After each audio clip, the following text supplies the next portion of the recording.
Good afternoon, everyone. I am Luke Tannen, President and CEO of Chicago Innovation, and I want to welcome all of you who are here today to our first event of the year, first event of 2022 for Chicago Innovation called Innovations We Need Right Now.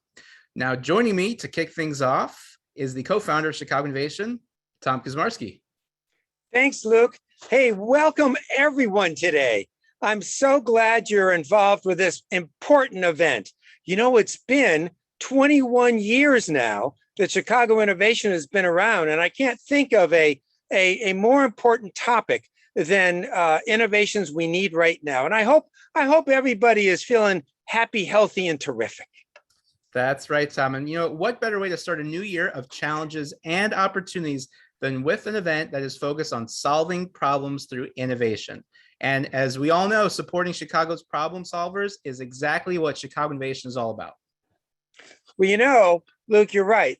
The mission of Chicago Innovation has been and continues to be to educate, celebrate, and connect innovators of all types throughout Chicago. And our vision is really to ensure that innovation is for everyone. So what we've also done is made sure, be intentional in our desire to include students through the Chicago Student Invention Convention, women through the Women's Mentoring Co-op, older and younger adults through Ageless Innovators, and our most recent program, The Ladder, which really is aimed at advancing the careers of Black and Latinx professionals as they advance their careers forward. That's right, Tom. And there's so many ways to plug in to our innovation community. These 4 programs are a great example. If you're interested, contact us. We'd love to tell you more about them and have you be a part. We also, in addition to exploring these programs, continue to offer a full suite, full calendar of in-person and virtual events every single month for the Chicago Innovation community. They span a whole range of topics. You can see all of them here in this calendar, a diverse array of incredible speakers. And you know, last year we actually had over 10,000 people attend all of these events. We are looking forward to another great year together.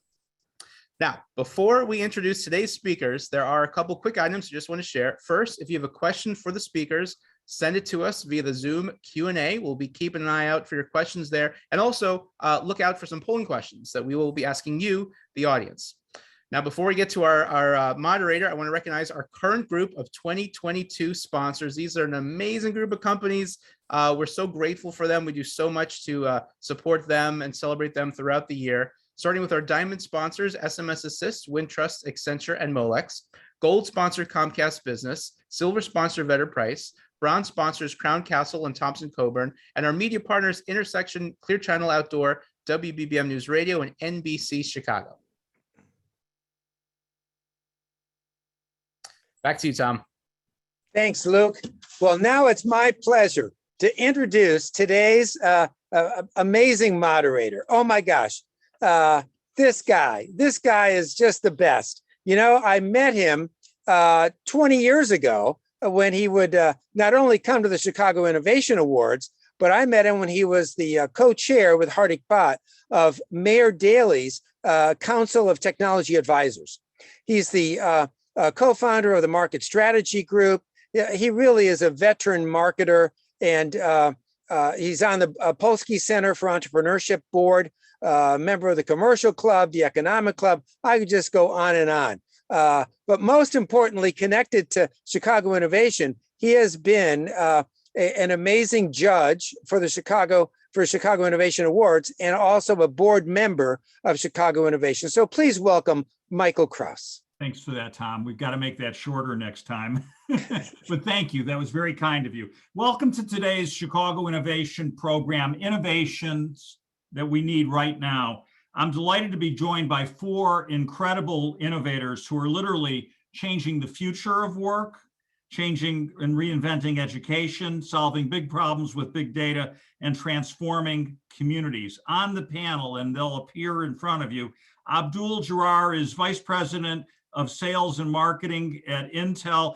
Abdul leads Sales, Marketing, Enterprise, and Global Cloud at Intel. Great to have him. He's enabling innovation with security at its core. And Intel is all about and at the forefront for how we can work and work will be transformed in the years ahead. So welcome, Abdul, and we're going to hear more about how you're going to transform the way we work through innovation. My good friend Phyllis Lockett, she had an op-ed in Cranes today about education and the future of education. Phyllis is founder and CEO of Leap Innovations, which incubates and invests in ventures that will literally reinvent education. She spent her career as a social entrepreneur who connects innovation and education to transform the way students learn. She's an industrial engineer, a Kellogg MBA. She sits on the board of the CME Group. Welcome, Phyllis. Chris Gates, Group CIO and SVP, Compute Services and Tech Solutions at Allstate. Chris has many years at the C-level with Fortune 500 companies as CTO and CIO. For those of you who have seen Allstate's Innovation Center at the Mart, you know that Chris is solving big problems using big data. So welcome, Chris. And last, Jamal Cole is CEO and founder of My Block, My Hood, My City. He was named one of the 25 most powerful Chicagoans by Cranes and was named one of Chicago Magazine's New Power 30. He's working to transform communities. And I think, Jamal, that you're also running for Congress in the 1st Congressional District. So welcome to all of our panelists. All right, to start, I want to do just kind of a lightning round, folks, and I'm going to start with Abdul. You know, why is innovation so vital right now? Just quick headlines. Abdul? Yeah, I mean, we live in unprecedented times, and imagine if it wasn't for technology and we're all locked in and you know, sitting in our homes for 2 years, it would have been even a you know, much more difficult time. So I think, you know, technology and all the innovations we saw in the last, you know, 24 months or so in the last 2 years have been just incredible in keeping us all connected and caring about each other, even though we couldn't in many times see each other in person. Well, it's great to have you. Hey, Phyllis Lockett, founder and CEO of Leap Innovations. That you tell us what about innovation and what you're enthusiastic about, and maybe even give us a word. What was that Cranes op-ed about that I mentioned? Well, I think, you know, as Abdul mentioned, I mean, this is an unprecedented time, particularly in education. And, you know, the op-ed was really about how are we going to take this moment in time to advance innovation and not go back to normal, not go back to the way things were. Because quite frankly, the way we were serving our students was nowhere near hitting the mark.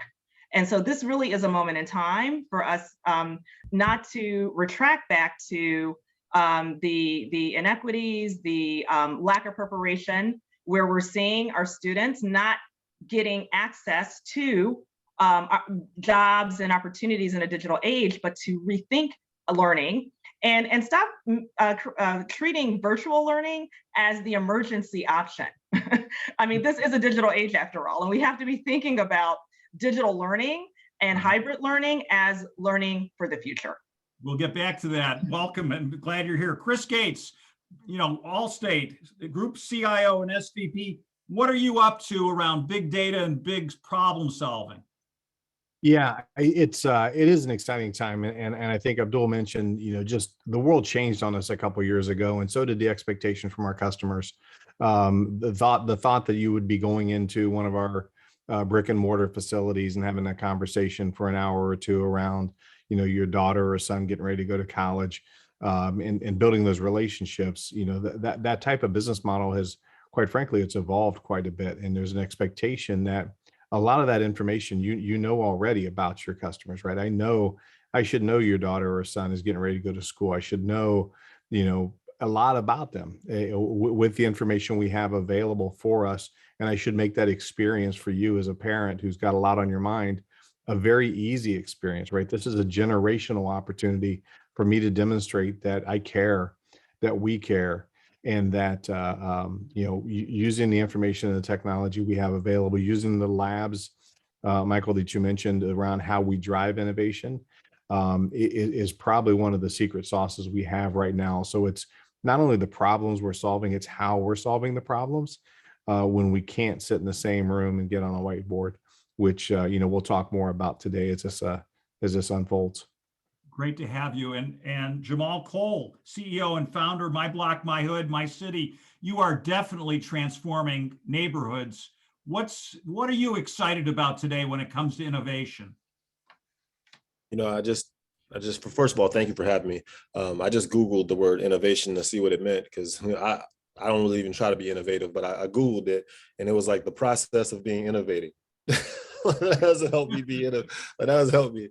But no, I do believe ideas are powerful weapons, and I think they're tools that can be used to change the world if you act on them right away. I think ideas are like candle wicks, like a little light, a little fire on a candle wick. If you don't act right away, blows out.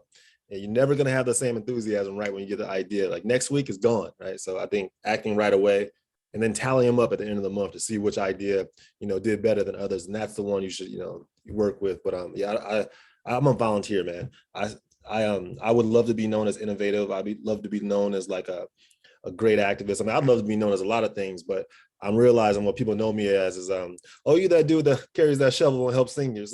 that's about as innovative as 200 seniors. That's what my tombstone was gonna say. They're laid the dude that shoveled snow for seniors. So that's totally fine with me. All right, and maybe Congressman Cole at some point. We'll come back to that. All right, let's go to Paul Kitty in an audience poll. Go ahead, Paul. And I think that question is, in what area are we most in need of innovation right now? It's going to come up in a second. Is it education, healthcare? Well, you can read it. Go ahead and click.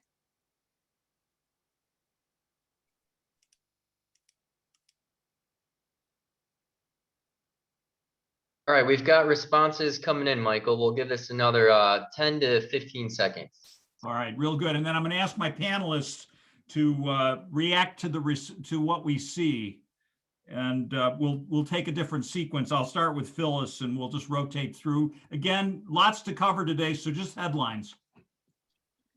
And I'm waiting for that Chicago Innovation Award music that sounds like Jeopardy.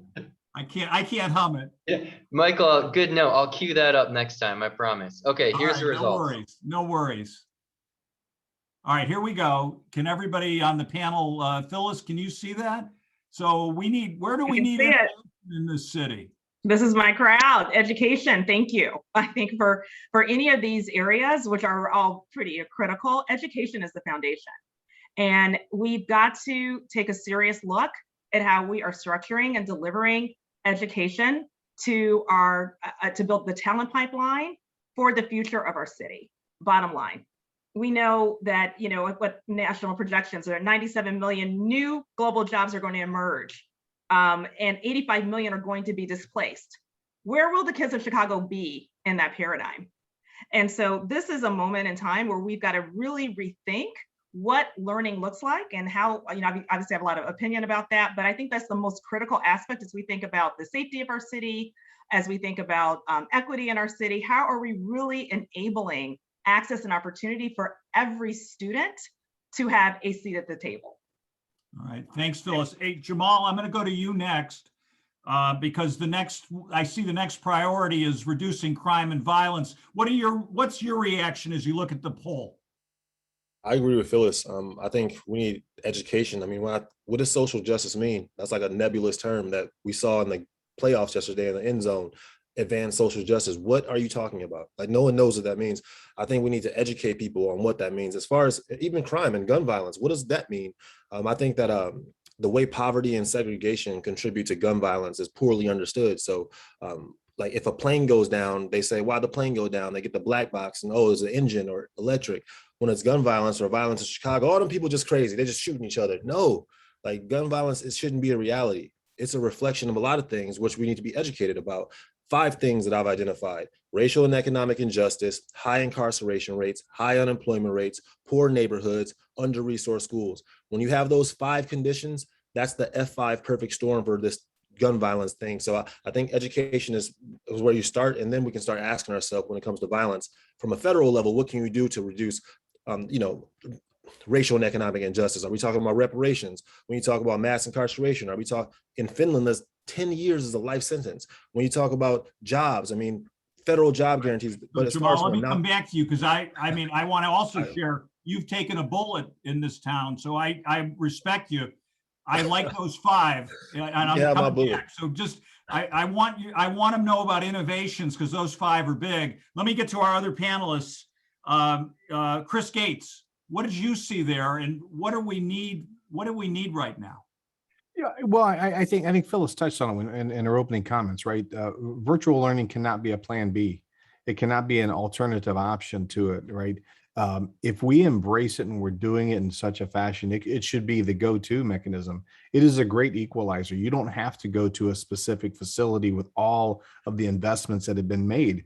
I'm sitting in my office. I have access to the exact same technology that anybody in the world has access to. One of my sons, he's a twin. He stumbled across an MBA from the University of Texas, which is a very exclusive school around data science, and it's available for free.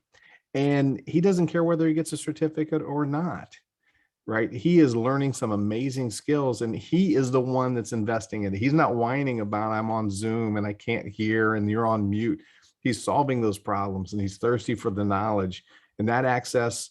You know, he wouldn't have been able to get into the University of Texas, to be honest with you, but he's fought his way in through something that's made available to him for free, that's available to all of us. So I don't think education virtually should be a plan B. It needs to be on equal playing ground with being in person and making it available to all demographics anywhere you are.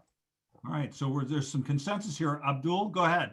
Yeah, I would just add, technology doesn't solve all problems, but it can play a big role in being being put to good use, right, as a tool to enable a number of solving a number of challenges. To Phyllis's point, the personalized learning technology can, there's so much you could do with technology to deliver, because we all learn differently, right? Some of us enjoy reading, some of us are more visual, some of us love to listen, right, to books and learn that way. So the beauty of technology is it enables that personalized learning journey, which is fantastic, coupled with, access, connectivity to everybody.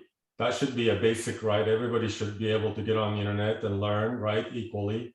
And then, you apply technology in different areas like healthcare, and climate change. It's just limitless what we could do. So I'll keep it to that, Michael, so we can get into other topics. I know you have a lot. So from my panel, and I'm going to keep with you for a minute, Abdul.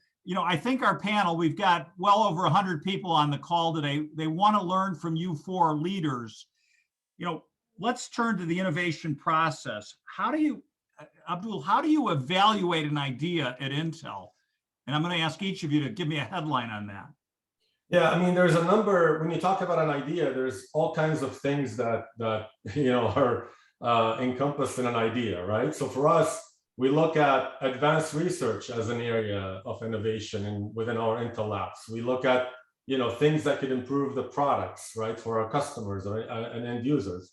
And then we also look at innovations that really, all of them have, at the end of the day, have to serve a purpose. So at Intel, we really look at, is it an incremental change, or are we driving a disruptive, innovation, or are we looking to grow a new business, or are we going, looking to be more competitive in an area that we're already in? So, and we have a number of places within the company that really are seeds for innovation. I mentioned labs do advanced research. We have an incubation program within the company where I, as an employee, can actually submit my own proposal and can get seed funding. So I don't have to leave Intel. I can actually start a small company within Intel.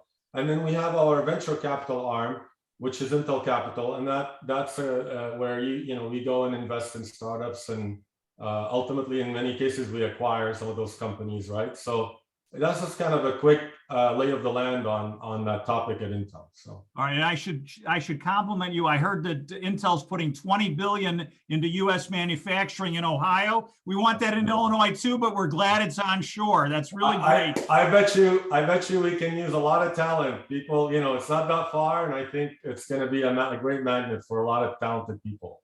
All right, let me go. Chris Gates, at that innovation lab at the Merchandise Mart. How do you evaluate an idea?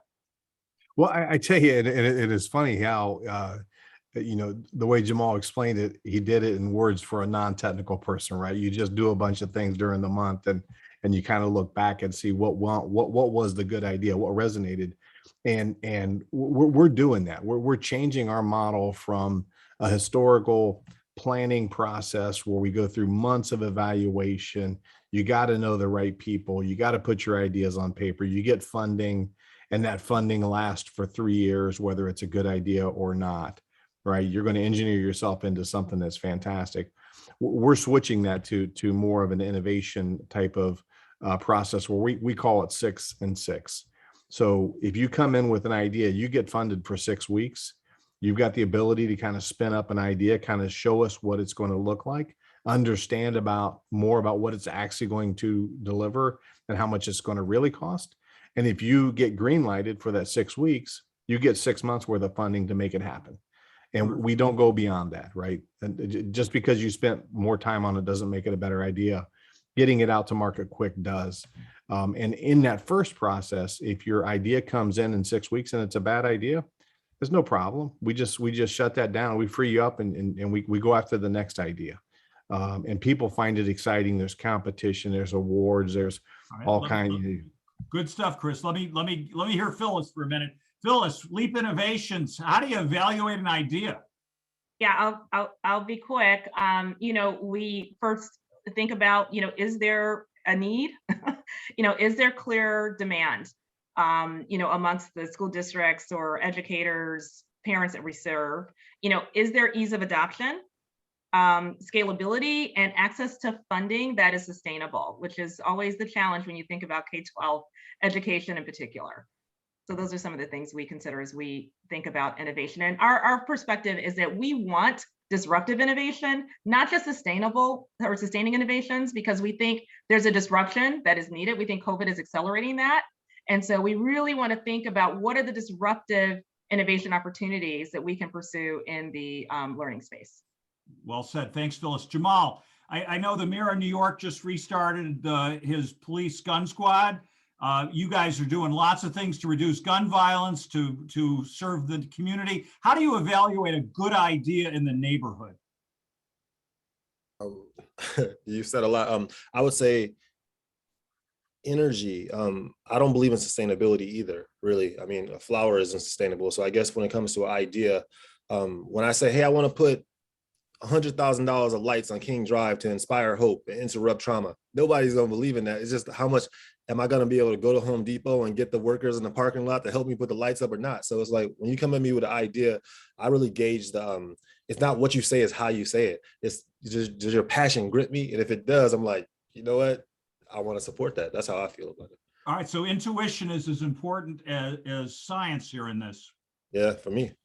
Well done. Well said. All right, let me keep going. Great panel. I appreciate where you're headed. I want to just get a headline on emerging technologies, and let me go to Phyllis first here. Phyllis, you know, what emerging technologies are you embracing for that offsite learning, that remote learning? Is it VR? What is it? Yeah, I think we're all going to be learning in the metaverse in the future is what's going to happen. Everyone on here should check out Dreamscape Learn, which is a partnership from one of the founders of DreamWorks and Arizona State University. Walter Parks, who's a well-known Hollywood director, is doing storytelling around learning. They're starting first with biology as an example. And, you know, through the Oculus, you're literally transforming students into a new world where they are learning biology. They are actively, identifying specimens, going through the problem-solving process. The storytelling connects their emotion to the learning experience. And it is really transformative. So that's what I think is going to be ahead. And again, when we think about equity and access, doesn't matter where you are or where neighborhood you happen to be in or where you happen to live. The opportunity of learning anytime, anywhere is upon us, and it's going to be exciting in the future. All right, thanks for that, Phyllis. Let me go over to Intel. Abdul, without favoring any particular provider or any company, are there technologies that you're excited about that are going to change the future of work? Yeah, absolutely. I think, to start with, I think, we're 5G revolution is about to hit us, and that's going to open up so much more access to people, right, that may not have access today. But there's a lot of other exciting things happening. I've mentioned the trend of low code, no code software development, not to get too geeky on the audience here, but the fact that companies can develop and deploy applications to solve real world problems without having to code necessarily or having the expertise, the deep expertise required today. Robotics and automation is another huge area, I think, as you look at the advancement of compute at the edge with Internet of Things. There's so much that is going to hit us here soon before we know it. And then finally, something I'm really excited about that we're working on in our advanced research labs is what we call neuromorphic compute, which is really, think of this as emulating the brain in the development of artificial intelligence. So you're really doing, it's just a fascinating capability. And actually we have prototype chips that are running today and software being developed for it. So just to name a few. Excellent, exciting. Chris, what's exciting to you on the new technology front? Big data, big problems. There's a ton of innovation that's happening out there, and you just got to be curious enough to go try to find it. You need to understand what problem you're solving, to be able to apply it in the right fashion. We're a big user of a lot of telematics. We talk about 5G and the ability to know where things are in space and time. We do a lot with voice to text. Voice is a big asset for Allstate as we translate the experience you're having when you're calling in with a claim of some sort. We're able to apply artificial intelligence on that and bring real live imagery of the location that you're in, so that as I'm having a conversation with you, I can ask better questions about what actually happened, to make sure that we're meeting the needs of you as a customer and not having to have that same conversation multiple times. So, and the technology we're using now in a year will be obsolete. There'll be something else out there, and being willing and nimble enough to be able to take advantage of that is what's key.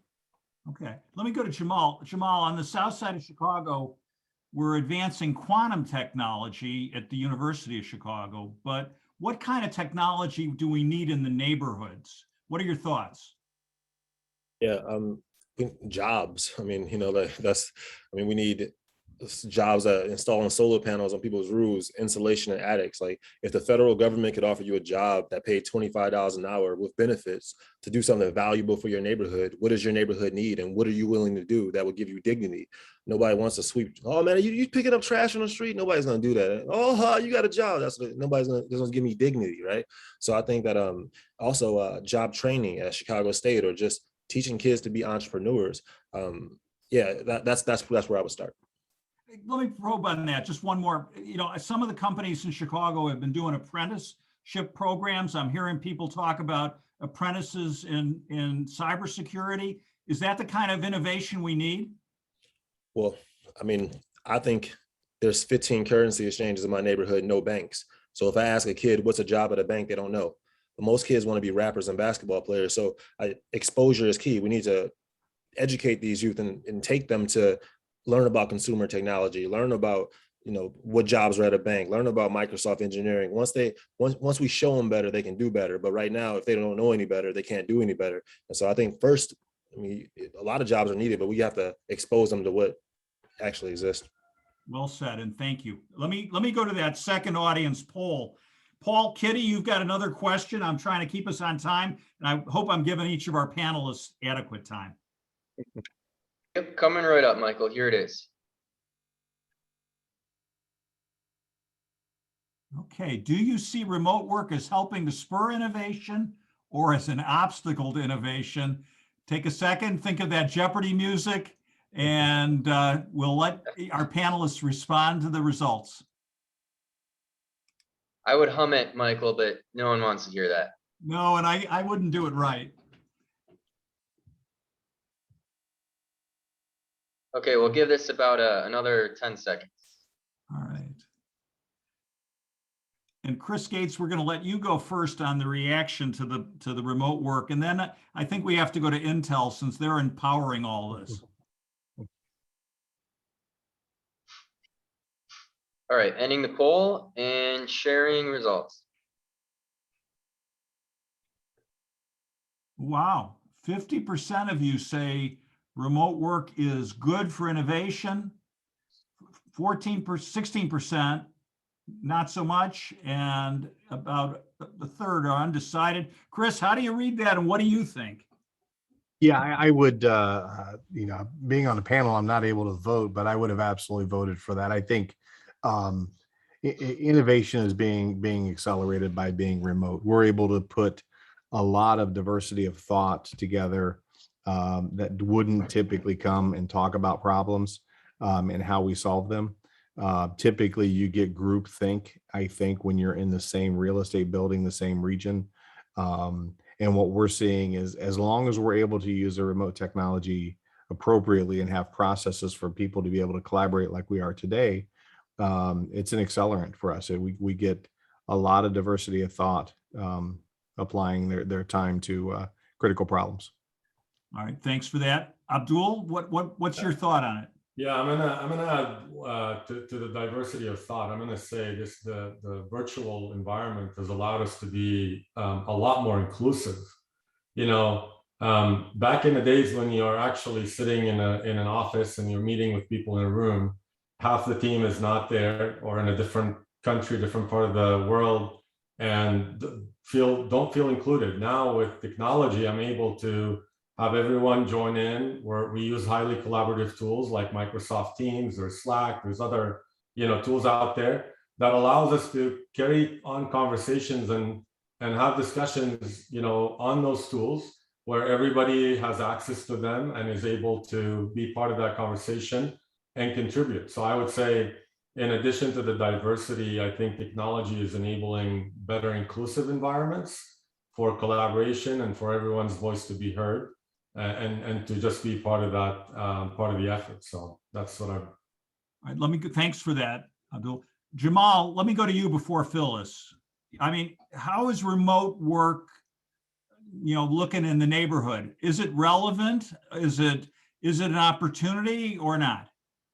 I'm just gonna play devil's advocate and say that I think that when it comes to, you gotta actually be inside of the currency exchange to see how they shackle the ink pens to the table, to be, to see how that's an injustice. You have to actually be inside the currency exchange to see how they talk to you behind a 3-inch bulletproof glass window, and then they charge you 3% on your money. Like, who's really being robbed here? I think that you have to hear the conversations. Like, I think you can be online all you want, but when you actually are in the community and you hear the helicopters wake you up in the morning, when you see the police turn their lights on when you're not doing nothing wrong, when you see those things, I think that then you actually become more than empathetic. You become compassionate. You want to do something about it. So I think being online is great, but I think that when you actually show up, it inspires other people that are already doing the work to let them know, like, oh, we see you and we want to do more. I think you got to show up still. You got to show up in the neighborhood. Good stuff.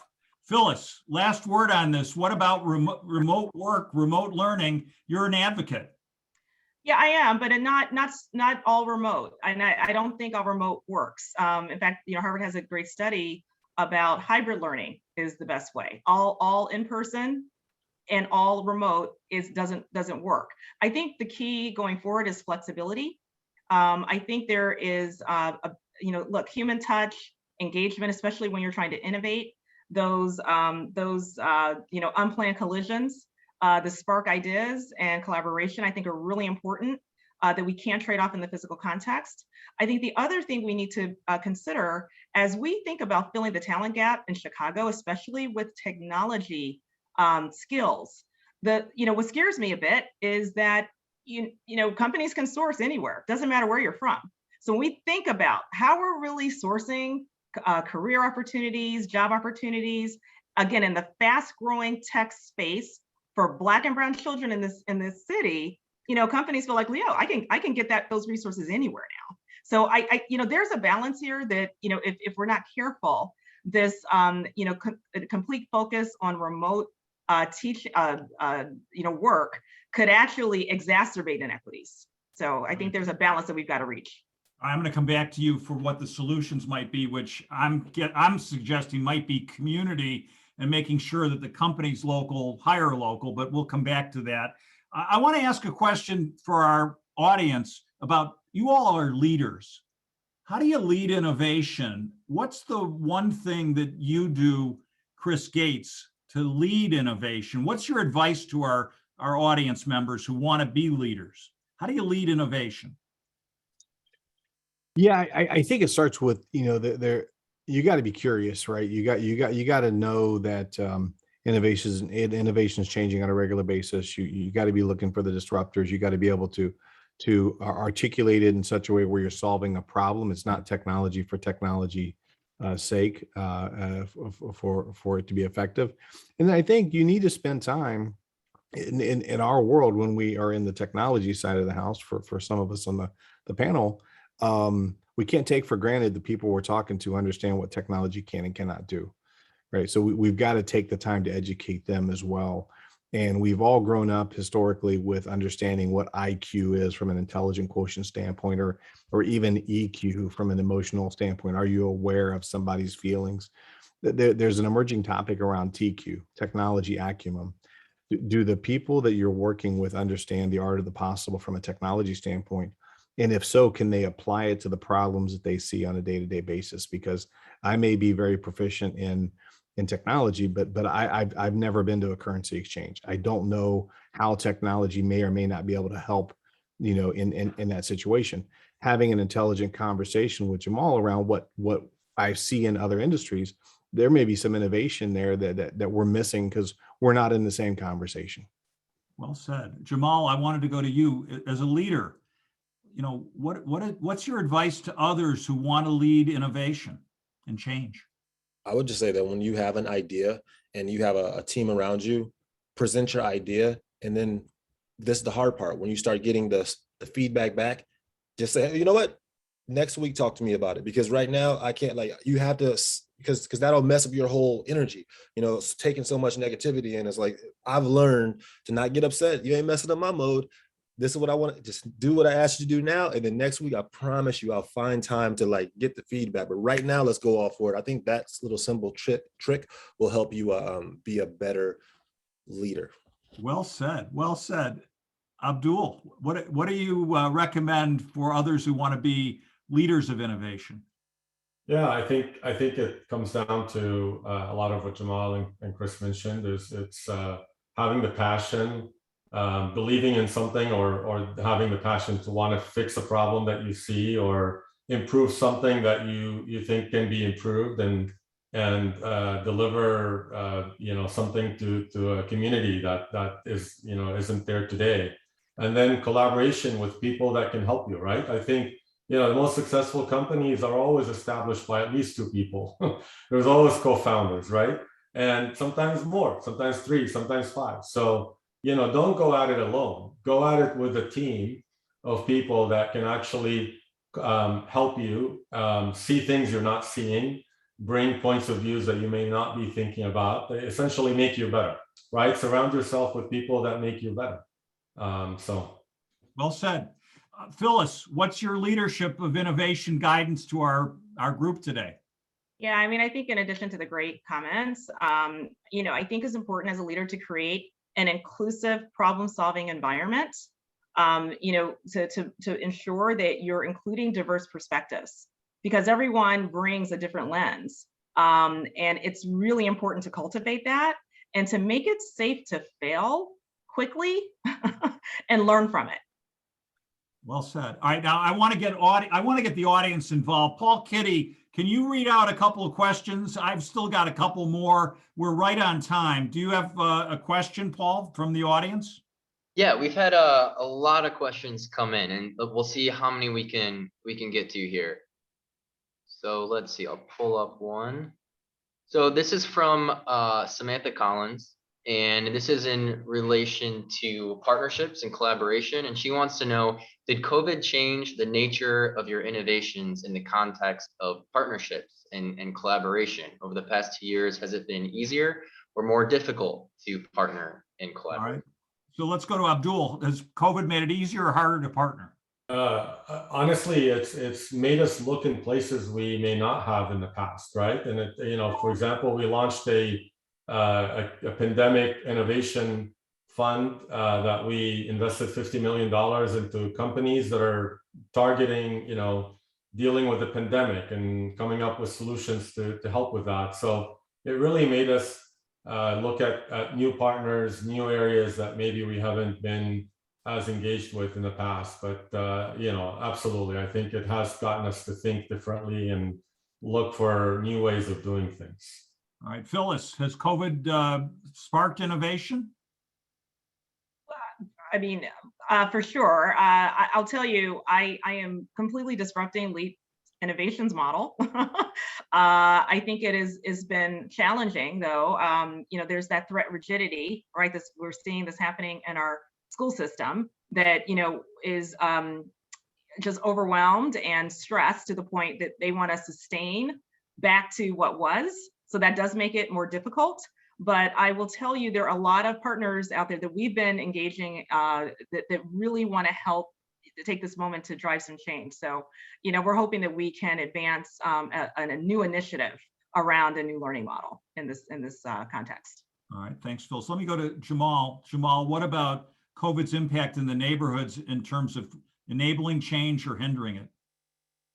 It's you don't know if businesses care so much about justice being denied or if they care about business being interrupted sometimes. So from a social impacts perspective, it's a lot of new people reaching out that want to support. I think that it's a challenge for us because it's a good challenge because now we get to talk about how we can work together over the long term. Like you don't want to just we work with 150 students from the most divested community. So it's not good to just come in our lives for this year and then leave. So let's talk about together how we can, how we can work for multiple years in multiple high schools to expose these kids to different opportunities. So I think it's brought upon a great challenge for us all, businesses, nonprofits, and government to step up and work together. It's great.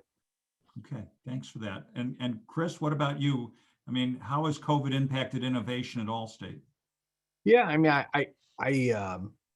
I'll be honest. I mean, it was tough at first. I mean, it challenged all of our norms, all of our processes, all the things we depended on for decades were no longer available to us, and we almost went into a really dark place for several months, just trying to figure out how do we operate, and almost came to a standstill because we didn't know how to operate. And coming out of that, I do think it's forced us to think a lot differently. I do think we're working with a much more diverse population of companies from size, from regions, from all different dimensions that wouldn't have typically interacted with us, because to interact with a very large firm costs a lot of money, right? Just to be able to do business with an Intel or an Allstate, you've got to go through so much certifications that most companies couldn't even bear it. Out of necessity due to COVID, we didn't have that anymore, right? We had to take all comers. If somebody had a good idea or they had a good product or good innovation, we looked at it, and it took us a while to figure that out. But I think the last year, the 2021, I think we've benefited, quite frankly, a lot from the shift in the model. Now, who's that on your right, Chris? We gotta introduce that next panelist. Yeah, this is Willie. Hey, Willie. Hey, Willie, say hi. So Willie, a question, one of the things I should point out, since I mentioned 20 billion in investment in Ohio with Intel, Chris, one of the things that Allstate's doing, it maybe you can give us a headline on, and I think it's COVID related, is you're transforming your office space, you're selling your office complex. I guess it's going to become distribution and warehouse space, and you're moving downtown. Am I right? Yeah. Big, very emotional topic for, generations of Allstaters. In our business, you will see 3 generations working there, coming up through, we've got preschool on campus, people get married that went to preschool together and they all work. I mean, it's a very family environment, and that campus the world's changed, right? So we're selling that campus in the Northbrook area. We are moving downtown. So we just made a big investment announcement last week in a facility downtown. We're going to centralize our space and be a little bit more committed to the downtown area as we're going after a different set of talent and trying to be more closely linked to our innovation hub, which is at the Merchandise Mart. Well done. So it's Well a done. very, Right. very exciting time for us. Very exciting. Let me go back to Paul Kitty. I've got time for one or two audience questions. I've got a question to come. Yeah, so this question is from Eileen, and this actually relates to something that Jamal, in your last response, you began to touch on, but maybe we can go into more specifics. And Eileen said, Jamal made an important distinction earlier in this conversation about being innovative in the way that you engage people who typically don't get involved. So how do we stop thinking innovation only equals technology? And how does Jamal and others see ways that businesses can better engage with their communities? Jamal, go to you on that one. Can you ask the question again? Sorry, please. It's just the last. Yeah, kind of a two-parter. So she's getting at the distinction you made. Said you mentioned you're known for volunteer service in the context of innovation, where you've been innovative in engaging people who typically don't get involved. So how do we stop thinking innovation only equals technology? Gotcha. And then the second part is how do you see ways that other panelists and businesses, people with different resources can innovate around getting engaged with their communities? Yeah, you just show up, man. Like it's nothing innovative about showing up. You just show up and shovel snow. If it's a heat wave, you go buy water and deliver it to their doorstep. And you don't, you do more than people expect. And when you show up with not only water but with a box fan, it's like, ooh, it's a little bit more than I expected. And then people they like stuff like that. And then you feel better. You just feel better. And don't do it for. I just saw Congressman Rush a second ago. He needed help getting in a car. I did it, right? I wanted to say, why didn't you endorse me? But I was like, you know what? No, I'm gonna help get in the car. It's snowy out, right? So you just build that up. And as far as how the businesses get more into, I honestly don't know. I think they would know. There's so much things that I don't know, man. I can't even begin to tell you how much I don't know. So they would probably answer that question better than me. All right. Well, let me see if others can build on this. Go ahead, Abdul. Yeah, I think every company has to have a corporate social responsibility program. They've got to, we at Intel, and I know almost many of the companies, Allstate and others, have similar programs. Is if we work in a community, we got to serve that community, right? It's not all about technology. As Jamal said, it's about showing up and doing what needs to be done. If it's a cleanup of a neighborhood, if it's planting trees, if it's building a home with Habitat for Humanity, right? So there's a ton of the good, at least the good I see from my seat is, I work for a company I'm very proud of, the track record of community service. And we're encouraged to go out and volunteer. And when we volunteer, the company matches our hours. And those are ways I think that's a way for businesses to get more and more involved, is to formalize those programs and reward employees for investing their time in showing up into the community and helping, right? All right, well said. Go ahead, Phyllis, and then I'm going to get another question. Sorry, yeah, the only thing I was going to add to that, and this gets to the premise of how Leap started, Michael, as you know, is that we wanted to shorten the distance between companies developing solutions with the students and the teachers they're developing solutions for, and develop it with them, not to them. So I think part of that is getting really proximate to the user base that you are serving, and particularly with education companies. And that does not always mean technology. It means about your process. How are you integrating the community and others that you're solving for into the design process, and not taking that for granted. Well said. All right, let me get one more question, and then I've got a couple to close out on, and I'll give it back to Luke. Yeah, so Curtis Powell is asking, the arts community has been hard hit for the last 2 years. How can we reinvent the way that businesses support the arts, not just money, but through creative partnerships as well? Anybody want to take that one? Who wants to jump in? Phyllis? Or unmute. businesses can support the arts? Is that the How can we be large innovative question? and support the arts? Yeah, so let's see. I mean, again, I think about everything from a learning or education lens. And, again, I think about, again, shortening the distance between, there's a lot of talent emerging in our communities and in our city that are interested in nurturing their growth in the arts. So the baseline of learning math, as an example, is anchored in the arts. And so, it really is about, how can we leverage technology and to create what we've been kind of calling this opportunity marketplace, right? Where we can curate the wonderful arts programs and arts experiences and get that better linked to students' needs and interests. So again, I think with technology, we can do that. It looks like Jamal has probably a better answer to that than I do. Let's go to Jamal, and then I've got 2 more questions real quick. Go ahead, Jamal. Definitely not better, Phyllis. I've been writing down everything you say pretty much. Make it safe to fail. I'm taking that. That's amazing. But anyways, as far as art, my 11-year-old daughter wants to be an artist. How I incorporate what I'm doing is, if I'm talking about qualified immunity and officers not being able to lean on that, I explain it to my daughter and say, draw me something. You know what I mean?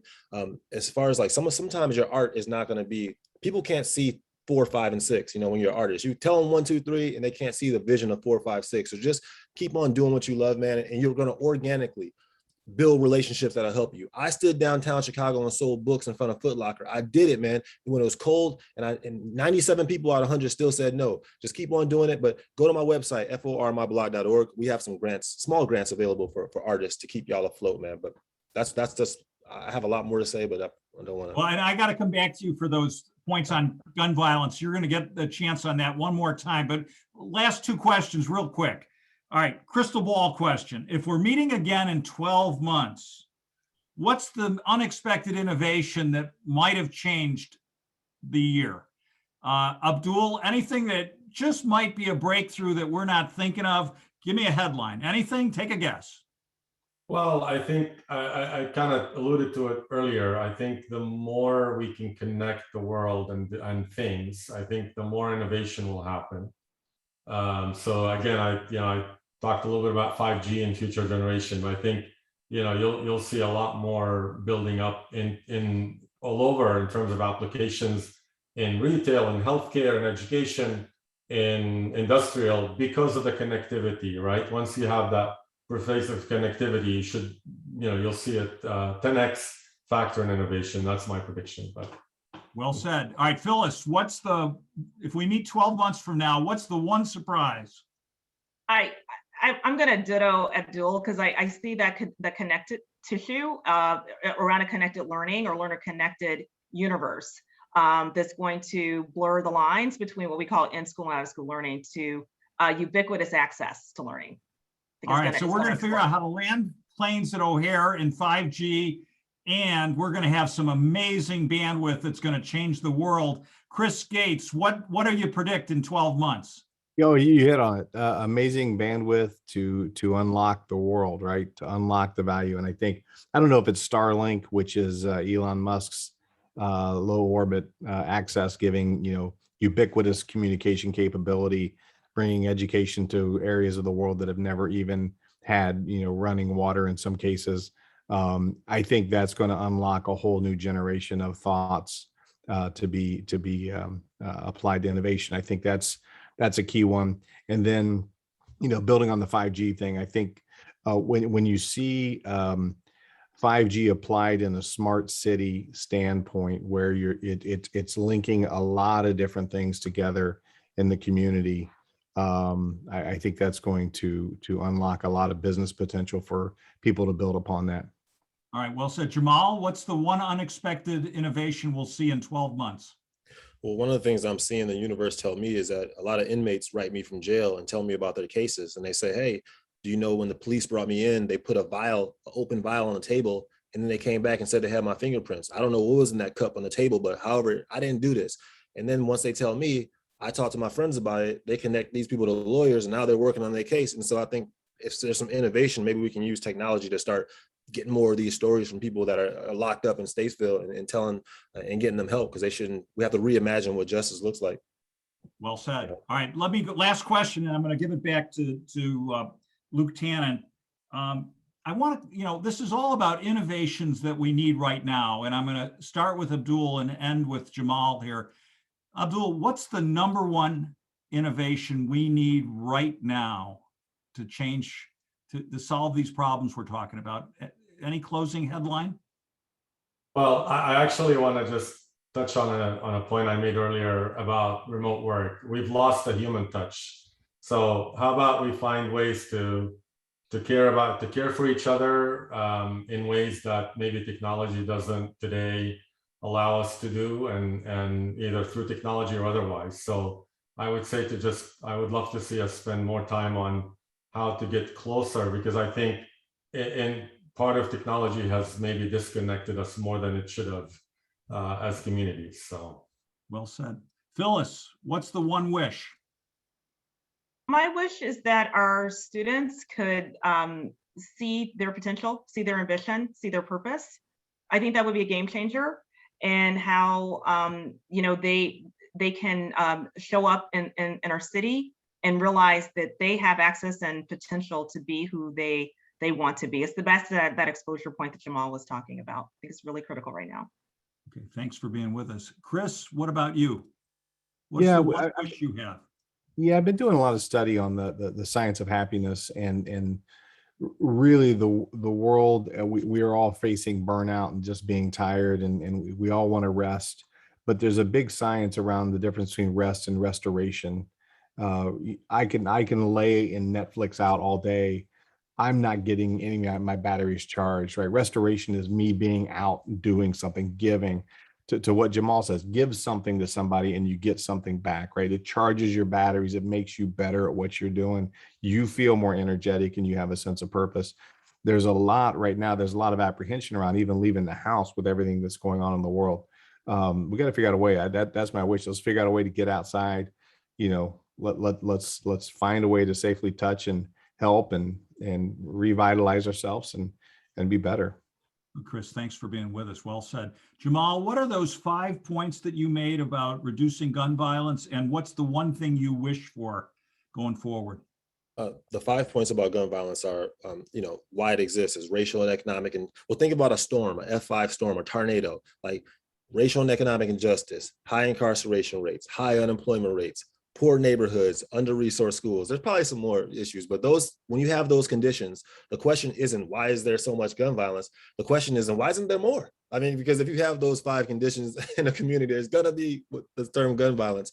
So my wish is that I could listen a lot more, because the more that I listen, the more that I learn, and the more that I'm able to connect what the will to do good with the good that needs to be done by just listening. So I wish that I could just do a better job at just listening and shutting up. You did great. What a great panel. Jamal, Chris, Phyllis, Abdul, thank you so much for being with us at the Chicago Innovation Awards and the Chicago Innovation Day. Let me give it back to Luke Tannen, and I'm just applauding on behalf of the audience for all 4 of you. I am too, Michael, and I want to applaud you as well. Thank you for doing a terrific job leading today's session. I'd say the title of Best Panel Moderator in the City is a title you're still holding in 2022, another year. There's no doubt about that. And to Phyllis, Chris, Abdul, and Jamal, you are an outstanding group of speakers today. I know you each touched on the importance of diversity of thought to foster innovation. Well, I would say there was great diversity of thought among the 5 of you. And from the high-tech work, that is being done at Intel and Allstate, to the way, Phyllis, you and your team are reinventing education, and to you, Jamal, and the approach you're taking to build, compassion for and opportunities in Chicago's neighborhoods. It is really remarkable what you're all doing. So we're very grateful for you being here with us.